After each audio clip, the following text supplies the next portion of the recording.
Okay, I got all the meatballs rolled. I'm gonna show them to you because they're so adorable. And here they all are. That's a pound of ground beef.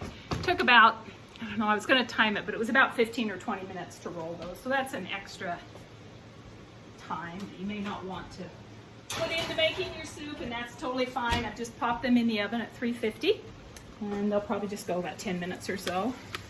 This is sauteing nicely in the pan, and you can see the onions are starting to turn transparent.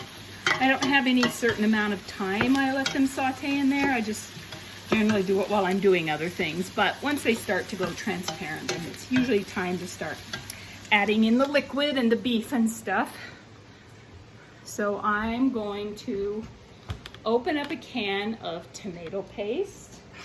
May not be quite the dream come true I want it to be, but I almost always put, tomato paste into my soup because there's just so much flavor in tomato paste. It's so dense, right, in tomatoes, it just creates a wonderful flavor in soup. So that's another hint and secret for getting super flavorful soup is use tomato paste. I'm just gonna stash all that in there.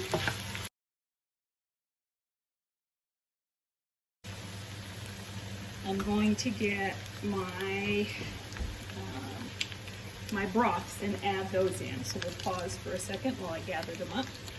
Okay, this right here is leftover vinegar and oil that I marinated vegetables in. This right here comes off of a couple of cans of sardines that I made fish patties out of. So it's got a lot of salt and flavor in it. Okay, this is some bone broth going in there. I can smell that fish stuff cooking. Don't worry, this won't taste like fish. It's just flavor. And this is some vegetable broth. And I have another bone broth in here, and I may add that in, but I don't know. I'm going to put it back in the freezer for now and wait for this to melt and see how much liquid I have. I do know I want some jalapeno in here, so I'm going to take, this is actually a little frozen jalapeno deal, I think. Maybe I better soup that. Yeah, it is. And maybe 2 ice cubes.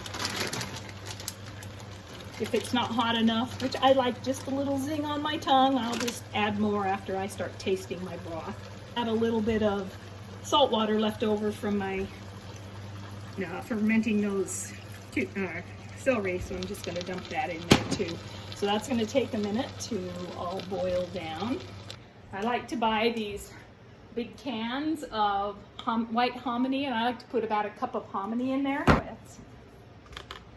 Let's just look at it here. I just really like hominy, always have. So I'm going to put about, whatever I don't use from this can, I just put in freezer bags and just stick in the freezer, and I use it for another batch. Maybe I'll put 2 cups in here. Surprisingly, you can save a liquid off this. It's usually not very good. Let me taste this one. Oh, actually, that one is good. The last one I got wasn't even salty yet. It was almost tasteless, but it is actually pretty good. So this is a big full can. The rest of that will go into freezer bags, and I'm going to strain off the liquid so that I can use it in future soups.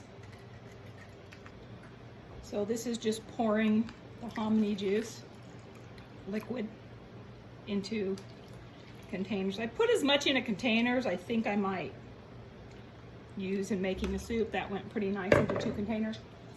Then I'm just going to put that in the freezer. This is just more of that process of showing you how to keep lots of delicious liquids around to cook with. Okay, this is starting to melt, as you can see. I just turned it up so it'll keep on. I'm going to add some seasonings now. I have some basil that I froze a couple of weeks ago just when it was starting to come on. I'm just going to dump that basil in because basil's good in everything. These are some fermented backyard greens. that I fermented and then dehydrated and sealed in a jar. All right, so I'm gonna crumble these into the soup. They're quite strong flavored, and this is what I used to make that green soup that you guys had, if you had it with sour cream and stuff. And so I'm just gonna put that in there. We'll see what that does to soup. What else do I have? Oh, you know what? I normally put garlic in my soup, but I forgot to chop up garlic. So I'm gonna put in some celery garlic powder here. Completely back that up. Always drop some fresh garlic into your soup. I'm probably gonna add some. Well, maybe I'll stir it up and we'll see what the broth is starting to taste like. But because remember, I haven't added any water. Every liquid that I've added is a flavored liquid. And that's what I talk about when it's being kind of a system of eating. It's having flavored liquids. So there's some right now. See, that already tastes good. It needs some salt, so I'm going to add some of that. But it already has lots of compact flavors. I can taste the jalapenos. I can taste a little bit of that fish sauce, but I don't think that's going to stay very long. But so what if I can taste fish sauce, right? Fish sauce is a good thing. Maybe some pepper will be good in there.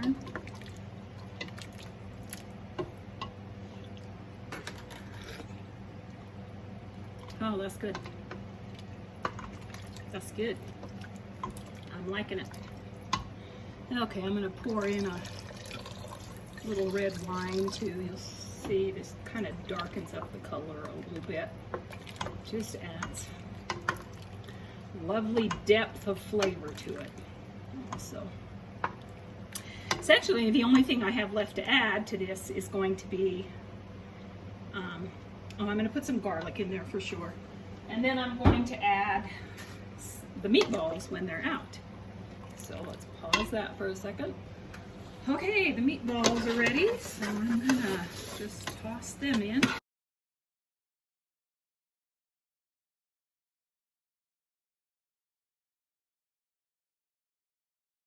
So it looks like we have plenty of liquid, so I'm not going to add any more. I can taste a little bit of vinegar that came with the vinegar and oil addition, but it's really a nice flavor. Now, if you wanted your soup to be just a little thicker, you could throw in a handful of rice or barley. I'm a barley fan, so I always say throw in a handful of barley, and that will have a thicker soup. But otherwise, I'm gonna squish some garlic into there, and then I'm just gonna let that simmer on the stove on a low temperature, probably for a couple of hours, just so all the vegetables can get soft. Carrot is actually soft and edible, but I like them. I like all the flavors to blend. And truly, eating the soup after a couple of hours, it's all ready, but it's even better the next day. Somehow, sitting in the refrigerator and having 24 hours for the flavors to blend is just so good.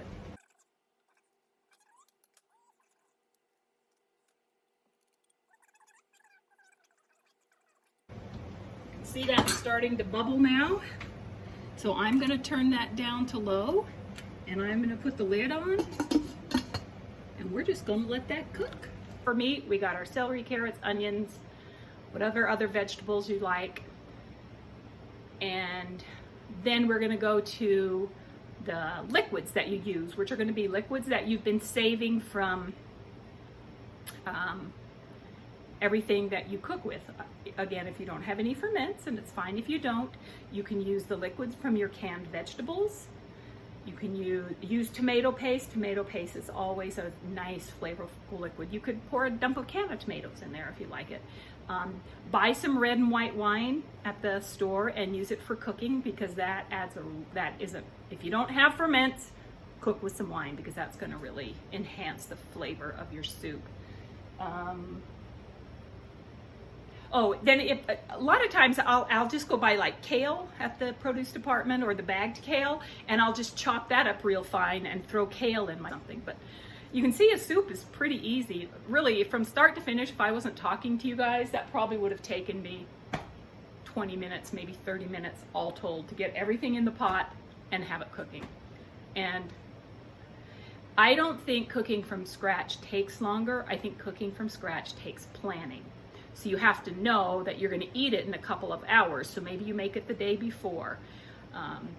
But there also are foods that you can cook from scratch that you just eat in a minute. Like one of the reasons I keep my eggs in vinegar solution in the fridge is because I can just pull an egg out and slice it and have a sliced egg, you know, with vegetables.